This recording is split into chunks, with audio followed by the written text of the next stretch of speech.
Ukraine's worst fears are rapidly materializing.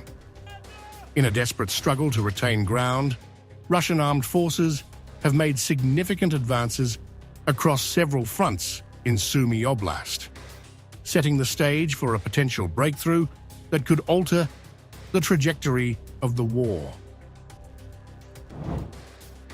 Apti Alaudinov, commander of the Akhmat Special Forces, confirmed to TASS that Russian forces are targeting critical Ukrainian positions, particularly in the Kursk region, where they aim to drive Ukrainian troops from 3 key settlements.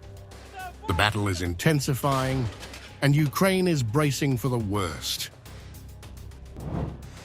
The conflict has turned even more brutal, as Alaudinov revealed harrowing reports from Sudzha, a town caught in the crossfire.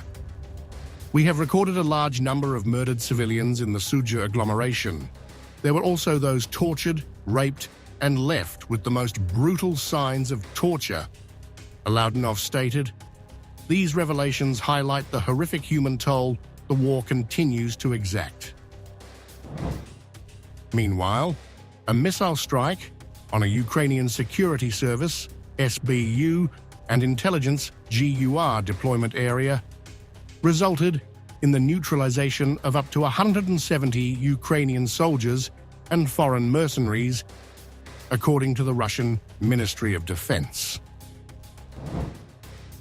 Russian forces, aided by artillery and aviation, have inflicted heavy damage on Ukrainian military assets near key locations such as Gornal, Guyevo, and Oleshnia, further escalating the conflict.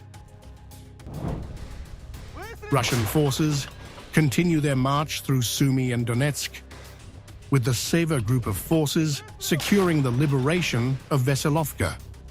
Despite heavy Ukrainian resistance, the ministry confirmed that operations to neutralize Ukrainian formations in the Kursk region and beyond are ongoing.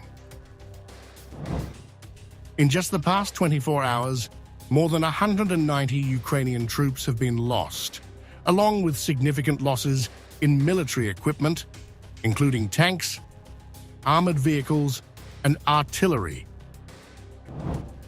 The staggering toll on Ukrainian forces speaks to the ferocity of the Russian offensive. Since the conflict escalated in Kursk, Ukrainian forces have lost more than 70,000 troops and thousands of pieces of military equipment, underscoring the relentless pressure they are under. Ukrainian President Volodymyr Zelenskyy expressed frustration with the situation on the ground. He called for a response to Russian strikes that continue to escalate across the country. Earlier in the day, Russian drone attacks devastated Dnipro, killing 4 people, while another strike on Kryvyi Rih left 9 injured.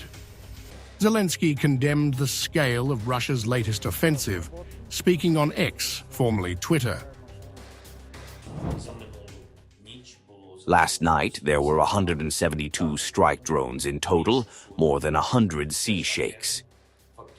In fact, every day now there are such large-scale strikes of drones, also missile threats, ballistics. It must be understood that these are Russian strikes, and not only on our people, but also on all international efforts, on diplomacy, which we are trying to complete this war. Russia makes these strikes on the positions of everyone who wants to end the war. It is impossible to ignore 100 sea shakes every night. We expect a reaction, a serious reaction. Despite these setbacks, Russian forces have made significant territorial gains. The Russian Ministry of Defense proudly reported the liberation of both Panteleimonovka in Donetsk and Shabaki in the Zaporozhye region, adding to the list of recovered territories.